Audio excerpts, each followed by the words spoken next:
오늘 설교 제목 다 같이 따라합시다. 지혜는 그 행한 일로 인하여 옳다함을 얻느니라. 아멘.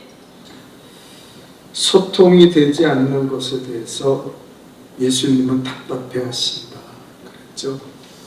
성도는 성도됨을 회복하는 것이 어디 있다면은 예수님과 소통하는 거예요. 그걸 갖다 우리는 성령의 교통함이라고 이야기합니다. 예배 드릴 때 내 몸이 나와서 예배 드리는 것이 중요한 것이 아니라 우리가 영과 진리로 예배하잖아요. 그 영으로 예배한다는 건 성령의 교통하심. 성령이 우리 안에 있고 우리가 성령과 함께 동행함으로 말미암아 그 성령의 교통하는 그 신비한 역사를 통해서 그리스도와 하나 되는 역사를 통해서 우리가 예배할 때 하나님은 그 예배를 기뻐하시고 그 예배를 받으신다는 거예요. 몸만 나와서 형식적이고 습관적인 예배 드리는 거 아무 의미 없고 오히려 그것은 하나님 앞에 죄를 짓고 하나님의 이름을 모욕하는 바리새인과 사두개인 같은 죄를 위선의 죄를 범한다는 거죠. 이 시간에 우리는 성령과 교통하는 믿음을 가져야 될 줄 믿습니다. 성령님 나를 붙잡아 주세요. 이 예배를 통해 살아계신 하나님, 전능하신 하나님을 만나게 도와 주옵소서. 그 은혜를 사모해야 돼요. 진리로 예배하라는 거 예수 그리스도로 예배하라는 거예요. 여러분 진리는 예수님이십니다. 예수가 없는 사람은요 예배는 아무 소용없어요. 우리가 주일날 많은 성도들이 예배 드릴 때 어떨 때 보면 예수를 안 믿는 사람들도 와서 예배를 드리긴 하더라고요. 그 사람들 그냥 예배에 참여해요. 그러나 전혀 그 안에 진리가 없는 예배를 드리기 때문에 뭐 예수님의 말씀이 들려지지도 않고 그 예수님의 말씀이 자기에게 어떤 영향력이 있거나 변화되고 은혜가 되지 않는 그런 삶을 살아요. 물론 하나님이 그런 사람에게도 강권적으로 어떨 때는 은혜를 부어주셔서 변화되고 새로워지게 만들어 주시지만 진리 없이 예수 없이 예배 드린다는 건 참으로 허무한 일이죠. 여러분 오늘 우리가 예배 드릴 때 진리의 주님과 함께 예수의 영으로 충만하여 하나님 앞에 예배 드릴 수 있기를 축원합니다. 그러니까 신앙의 본질 가장 중요한 것은 성령과 교통하고 예수와 동행하는 그런 삶을 살아야 된다는 거예요. 똑같은 찬송이라도 여러분 우리 교회도 성가대에 돈 받고 이 찬양하는 사람이 있어요. 그가 이 성가대는 참 좋아해요. 그 사람이 소리를 내주면 성가대들은 참 편하다고 하고 자기들의 노래의 수준이 높아진다고 생각해요. 근데 저는 그 사람을 위해 기도할 때마다 늘 걱정이 하나님 이렇게 기도해요. 저 사람은 우리 교회 알바생 되지 말고 하나님 앞에 예배드리는 거룩한 예배자가 되게 하여 주옵소서. 그게 제 기도예요. 여러분 알바생이 부르는 찬양이 아무리 꾀꼬리 같은 소리로 찬양해도 그 찬양을 하나님이 받으실까요? 그 찬양을 하나님이 기뻐하실까요? 노래 잘하는 게 우리의 목적이 아니에요. 우리의 찬양이 하나님 앞에 연락되고 하나님이 기뻐하시는 찬양을 드려야 될 줄 믿습니다. 그래서 그 찬양은 어디서 나와요? 성령과 교통하고 예수의 영이 우리의 충만해서 찬양하는 거예요. 내가 들은 찬양 중에서 가장 감동스러운 찬양은 제가 개척교회를 하면서 우리 아이들을 데리고 몇 명 안 돼서 저 광주 기도원에 갔어요. 광주 기도원에 가서 이제 집회에 참여하는데 그때 온 사람이 송명희라는 하는 유명한 시인이 왔어요.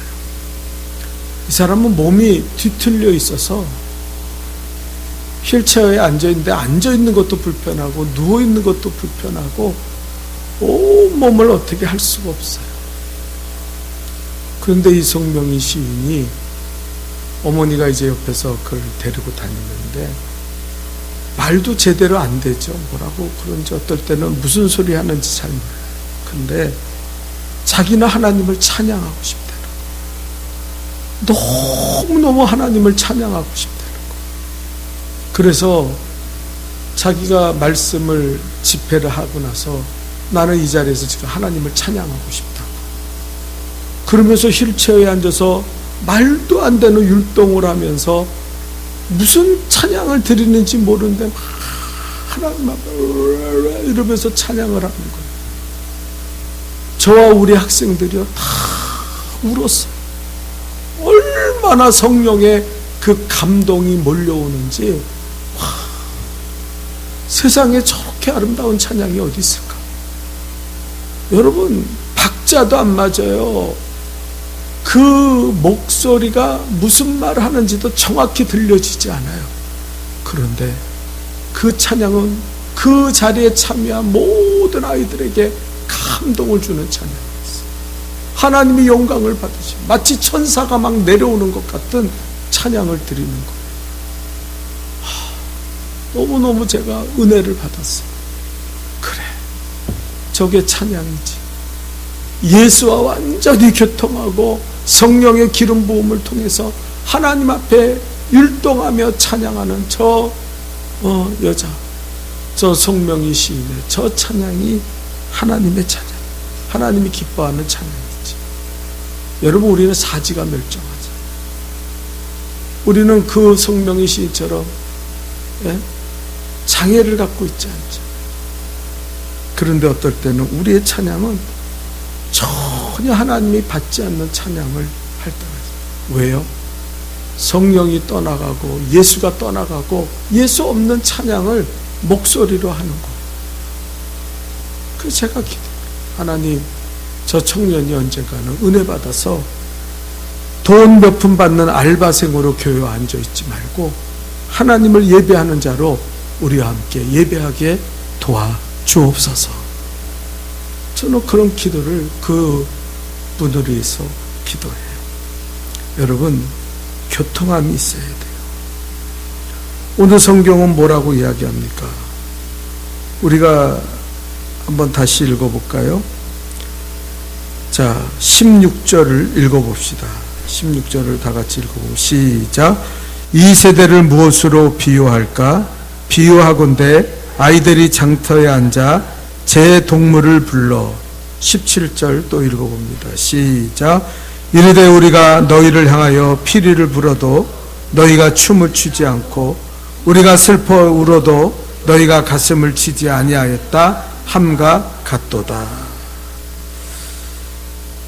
예수님이 유대인들을 바라보면서 이 세대를 무엇으로 비유할꼬 그랬어요.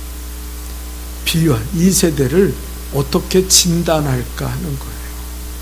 그 진단이 뭐였습니까? 동무들을 불렀어. 동무라는 거는 굉장히 친밀한 관계를 가지고 있고 늘 만나는 사람을 동무라고 그러죠. 지나가는 행인을 동무라고 이야기하지 않잖아요. 그래서 어느 정도 친밀감이 있고 교통함이 있다고 생각해서 그 동무들을 불렀다는 거예요. 예수님이 우리를 바라볼 때 그래 너희들은 성도지. 그래 너희들은 나한테 예배드리러 이 자리에 나왔지. 그래 너희들은 나를 사랑하는 자지. 나도 너희를 너무너무 사랑한다. 예수님이 그렇게 생각하시는 거예요. 그런데 실제는 어떤 일이 벌어졌냐면 우리가 너희를 향하여 피리를 부는데 너희는 춤을 추지 않고 우리가 슬퍼서 우는데 다른 성경에는 이렇게 되어 있죠. 너희가 울지도 가슴을 치지도 않는다고. 전혀 공감하지 못하는 예수님과 유대인을 선민으로 선택하셔서 하나님이 유대 백성들을 부르셨잖아요. 그리고 그들에게 얼마나 그 조상들에게 큰 은혜를 부어주셨습니까? 그런데 지금은 완전히 예수님과 전혀 감동이 없는, 교통이 없는 그런 삶을 살아가고 있다고 유대인들을 향해서 가슴을 치십니다. 여러분, 예수님 하나님 아니십니까? 하나님 마음이 얼마나 답답하겠어요. 여러분, 세상에서요, 말은 통할 때 우린 막 답답합니다. 지난주에도 말씀드렸지만 들을 귀도 없고 들어도 감동이 없고 또 들었고 감동이 있다 해도 그 말씀대로 살아가려는 노력이 없고 무의미한 거예요. 아무리 그 관계 속에서 여러분, 만약에 여러분의 남편과 여러분이 살아가는데 도대체 무슨 말을 해도 서로 알아듣질 못해요. 공감이 안 돼요. 네? 그러면은요, 그 남편이랑 사는 게 무슨 의미가 있어요? 여러분, 자식과 대화가 단절한, 네? 어떤 교인이 옛날에 와서 저한테 우리 집 아빠랑 우리 애는요, 대화하면 안 돼요. 5분만 대화하면 싸운다는 거예요. 네? 서로 못 알아들어요. 이런 말을 했을 때 이 말이 무슨 의미인지를 깨닫고 공감해 줄 때 그 아이가 기뻐하고 또 부모가 위로를 받잖아요. 그런데 깨닫지 못하면 여러분, 아픔을 당한 사람들에게는요, 그 아픔을 공감해 주는 마음이 필요해요. 우리 사람이 박옥순 목사님께서 이렇게 허리 뼈에 골절이 있고 또 너무너무 아파서 고통스러워하기 때문에 저를 부르시더라고요. 그러더니, 목사님, 제가 아무리 생각해봐도 저한테 여러 가지 이야기하면서 요양원으로 들어가는 게 좋을 것 같다고, 누구 교인이 와 있는 것도, 요양사가 와 있는 것도 그렇고 우리 딸이 거기 와 있는 것도 목사님 돌봐야지 어떻게 나한테 와 있냐고 그런 얘기예요. 근데 우리 집사람이 펄쩍 뛰는 거예요. 엄마, 내가 여기 와 있을 때, 내가 여기서 자면서 엄마 보살필 테니까 걱정하지 마요. 그랬더니 박 목사님이 안 된다고, 너가 교회 일도 해야 되고 할 일이 얼마나 많다, 여기서 하면 되지, 내가 여기 와 있을 테니까 걱정하지 마. 그 목사님 밥은 어떡하지? 아이, 저 괜찮아요, 제가 알아서 갑니다. 그런데 하루를 그렇게 이제, 그래서 일주일만 한번 지내보시고 그래도 도저히 안 되겠다 하시면 그때 요양원에 갈 생각을 하시라고.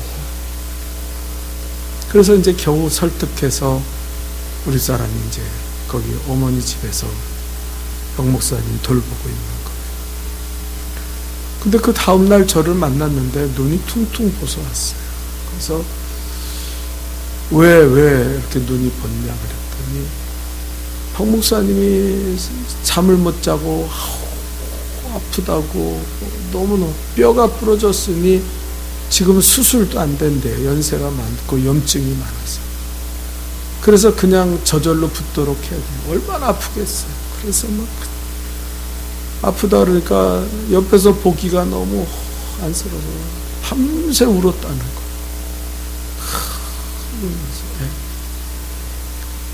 그래 그 다음날 제가 갔더니 또 어제 아파서 한숨을 못 자고 지금 이렇게 괴로움을 당하고 있다고 그러면서 얘기하시더라고요. 그래서 저도 기도해드리고 없고, 근데 오늘 뜻밖의 소식이 들려진 거예요. 우리 집사람이, 엄마, 아프면 기도해야지, 하나님이 도와주셔야 되잖아.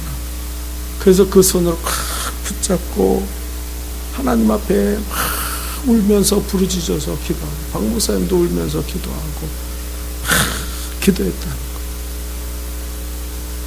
그런데 그게 어제의 일이거든요. 근데 오늘에 새벽 기도를 끝나고 다시 이제 아침에는 가서 아침밥 차려드리고 같이 있어야 되니까 갔는데 잠을 고니 주무시는 거예요.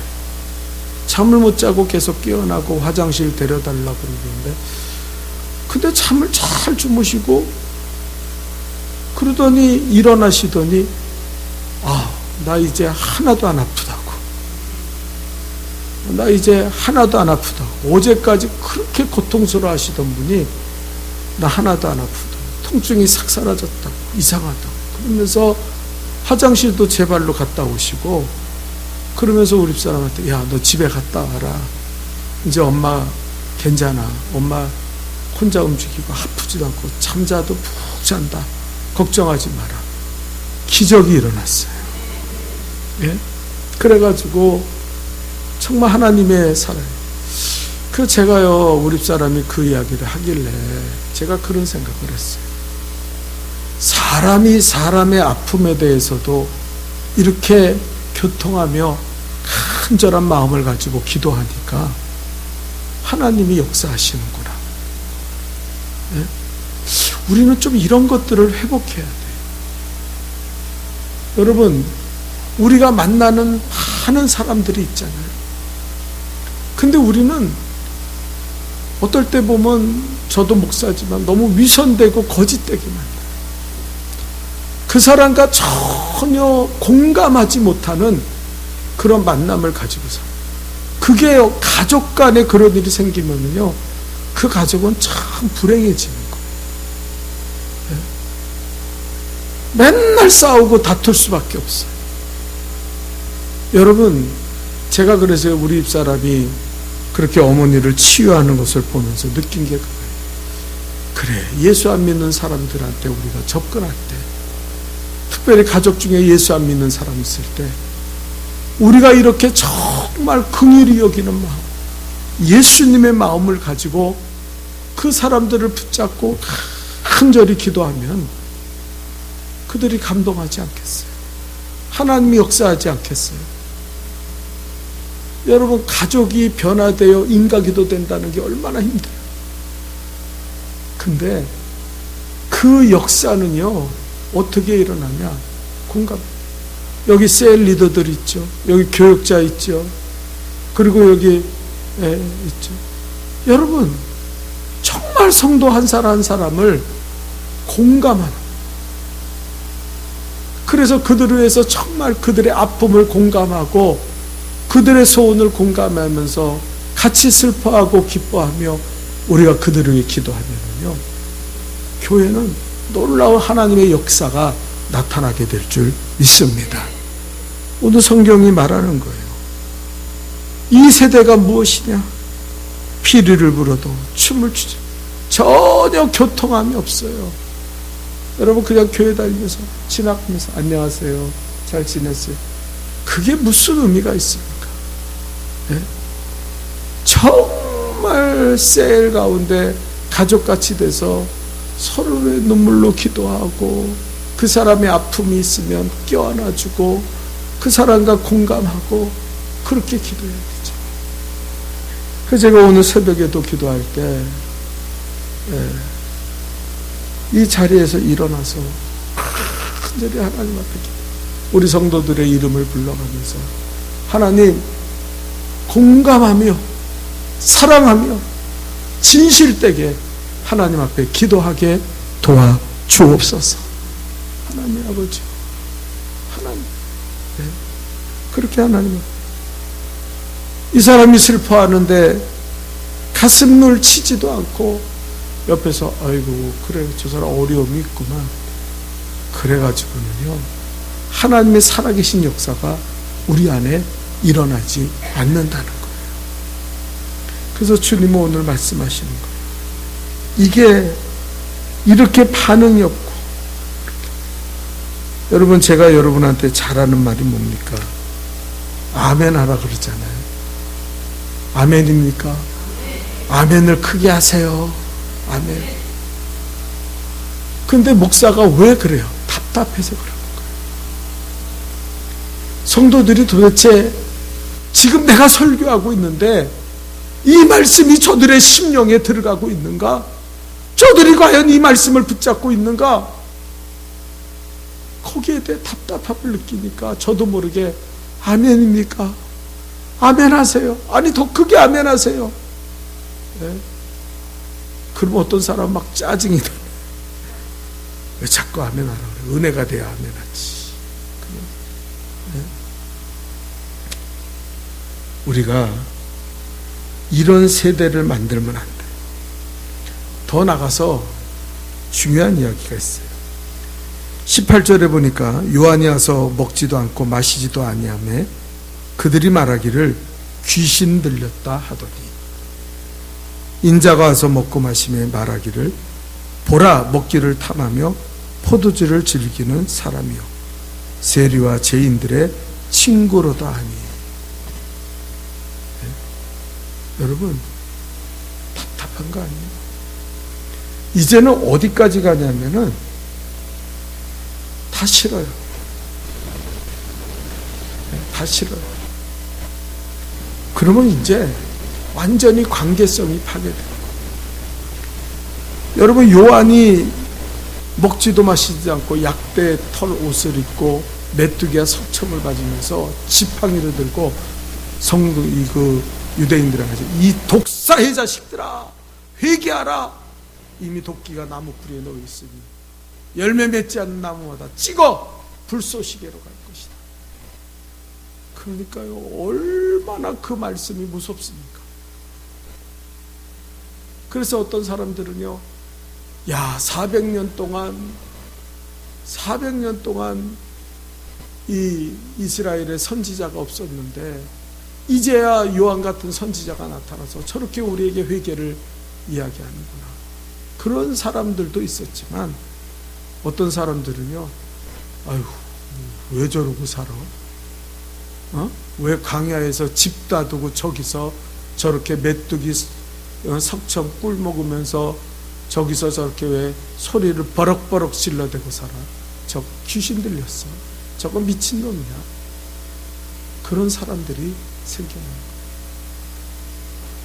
여러분, 근데 예수님은 이렇게 널찍이 떨어져서 요한처럼 살지 않았고 죄인들과 함께 먹고 마셨어요. 세리의 집에도 들어가고 창녀 마리아에도 이야기하고. 그러니까 그때는 뭐라 그러냐면, 야 먹기를 탐하고 술을 좋아하고 즐기고 저 세리 죄인들을 가까이 하는 저 완전 세속에 물든 인간이야. 예수님은 그러고 또 비난하는 거예요. 도대체 이 마음을 어떻게 하면 좋습니까? 이래도 싫고 저래도 싫고 마음에 드는 게 하나도 없어요. 그 마음이 뭐냐면 지옥이고 사단에게 빼앗긴 마음. 그 마음은 사단에게 이미, 유대인들이 사단에게 넘어갔잖아요. 예수님을 십자가에 못 박고 예수님을 죽이는 일을 감당하잖아요. 그들이 하는 거예요. 세례 요한을 볼 때는 미친놈이라고, 귀신 들렸다고, 저거 완전 미친놈이야, 그러고 욕을 하고, 예수님이 죄인들과 함께 그들을 전도하는 걸 보면은 아유 먹기나 탐하고 그냥 술만 좋아하고, 아이고 저거 죄인들과 함께 저렇게 거룩하지 못하게 살아가는 저 예수, 저거 아주 거짓된 자라고. 이래도 욕하고 저래도 욕하는 게 유대인이에요. 여러분, 이 마음을 우리는 조심해야 되고, 여러분 지금 세상에 나가면은 세상 사람들이 이런 마음 갖고 살아요. 그냥 강팍해지대로 강팍해, 귀신에게 다 붙잡혀 있어요. 그것이 내 가족 중에 그런 사람이 있을 수도 있어요. 뭐 전혀 그냥 모든 것이 싫고 예수 이야기만 들어도 아이고 말도 하지 말라고. 나는 내 멋대로 살 거야. 나는 내비둬. 지옥 가? 나 지옥 가게 내비둬. 심지어 철없이 이렇게 말하는 사람이 존재했어요. 그때 여러분, 우리가 어떻게 반응하고 어떻게 해야 됩니까? 예수님은 이렇게 말했어요. 자, 중요한 이야기 한번 따라합시다. 지혜는 그 행한 일로 인하여 옳다함을 얻느니라. 불평할 것도 없고 원망할 것도 없고, 세례 요한이 미친놈이다, 귀신 들렸다 하니까, 야, 내가 귀신 들린 게 아니고 뭐 가서 떠들고 싸웠습니까? 그러든지 말든지 하나님 앞에 그들을 물세례를 주면서 회개하고 열매 맺으라고 외쳤어요. 예수님이 먹기를 탐하고 술을 즐겨하며 죄인들의 친구로 살아간다니까 예수님이, 야, 그게 아니고 내가 이러이러, 예수님 변명하지 않았어요. 예수님은 변명할 줄 몰라요. 예수님이, 세례 요한이 딱 가지는 지혜가 있어요. 그게 뭡니까? 지혜는 그 행한 일로 인하여 옳다함을 얻을 것이다.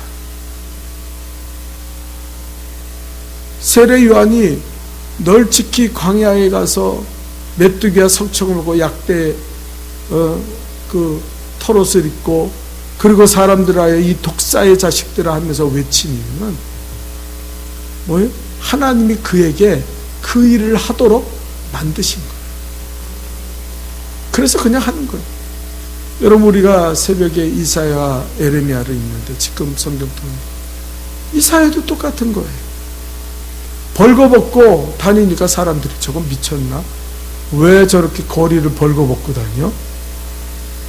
그냥 하는 거예요. 하나님이 그렇게 하라 그러셨으니까 하는 거예요. 에레미야가 멍에를 메고 길거리 예루살렘 저작거리를 다니면서 사람들이 저거 돌지 않았어? 아니, 왜 무거운 멍에를 메고 왜 예루살렘을 왔다 갔다 해? 근데 그냥 행하는 거예요. 누가 하라고요? 하나님이 하라고 그러셨어요. 여러분, 이게 성도의 삶이고 이게 지혜로운 자의 삶인 줄 믿습니다. 여러분, 어떤 사람은 종속돼서 살아요. 그 종속이 하나님에게, 예수에게 종속되어 있으면 얼마나 좋아요. 근데 세상에 종속된 사람이 있어요. 하여튼 믿음에는 아무 열심도 없는 사람이 세상에 뭐가 있다, 뭘 해야 된다, 뭘 먹어야 된다 그러면 온통 그 사람들 따라가는 거예요. 그 사람들이 먹어본 거 나도 먹어봐야 뒤처지지 않는 것 같고, 그 사람들이 행하는 일 나도 그렇게 살아봐야, 그래서 뭐 하나 걸치고 와서 이게 얼마짜리인지 알아? 이 백이 얼마짜리인지 알아? 네? 그리고 그렇게 살아야만 되는 게 지혜인지 아는 사람들, 그건 미련한 거예요. 세상에 그렇게 사는 사람들은 너무 미련해요. 종속돼서 살아요. 우리는 하나님 앞에 종속되고 예수께 종속되면 되지, 세상의 다른 것으로부터 자유한 줄 믿습니다. 그 성경은 뭐래요? 진리가 너희를 자유케 하리라. 진리가 너희를 자유케 하리라. 사람이 욕심하면 어때? 마지막으로 한마디 더 드리면, 옛날에 제가 초대교회사에서 아주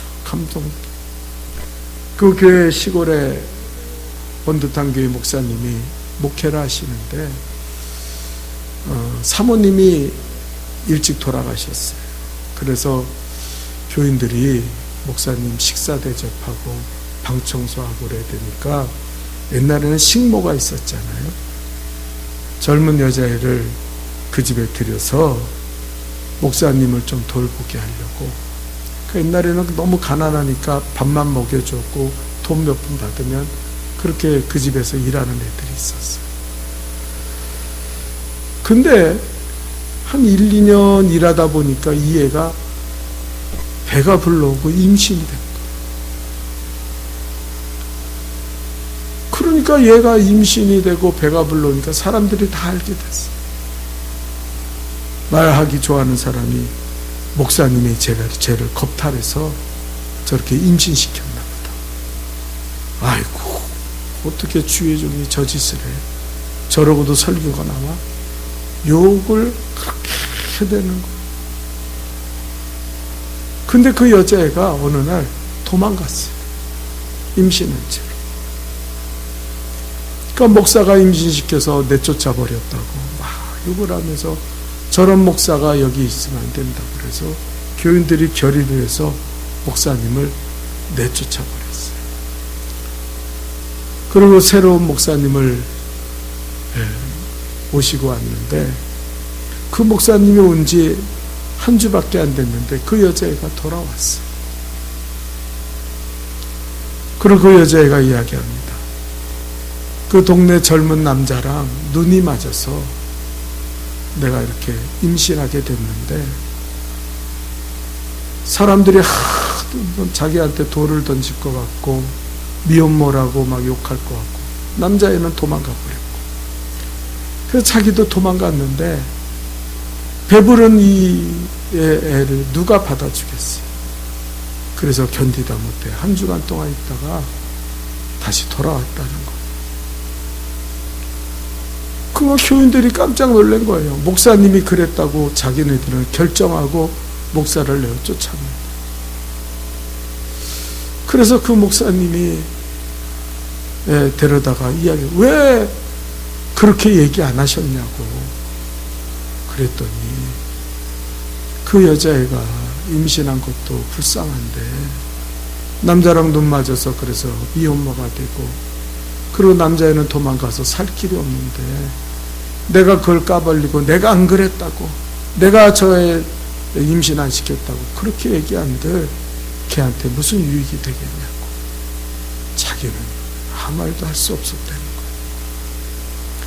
그러니까 그 부임해 온 목사님이 당신들 말이야 이따위로 해가지고 어떻게 하나님 앞에 가서 하나님 앞에 가서 교인이라고 천국 갈 수 있겠냐.